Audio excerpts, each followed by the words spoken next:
উপড়ে ফেলা হচ্ছে, বহন করা হচ্ছে। জমিন এবং পর্বতমালাকে বহন করার ধারণাটা অদ্ভুত, কারণ এখন তারা সব কিছু বহন করে। জমিন আমাকে আপনাকে বহন করে, জমিন আমাদের বাড়ি বহন করে, জমিন সব কিছু বহন করে। আর পাহাড় পর্বত বহন করে বিভিন্ন গাছপালা, পাথর এবং এর উপর স্থাপিত অন্য সব কিছু।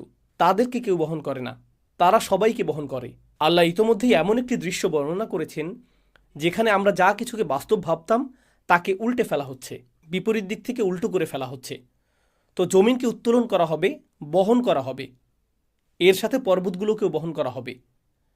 এটা আরও ইঙ্গিত করে যে আমরা যাকে মনে করতাম এটা সবসময় নিজ স্থানে বর্তমান থাকবে, আমরা যাকে ভাবতাম এর ওজন আছে, দেখা যাচ্ছে এরাই ওজন হারিয়ে ফেলেছে, এদেরকেই তুলে নিয়ে যাওয়া হচ্ছে। ফাদুক্কাতান দাক্কাতাম ওয়াহিদা, আর একই আঘাতে তাদেরকে চূর্ণ বিচূর্ণ করা হবে। ফলে এরা সমান হয়ে যাবে। ধরুন হাতের মধ্যে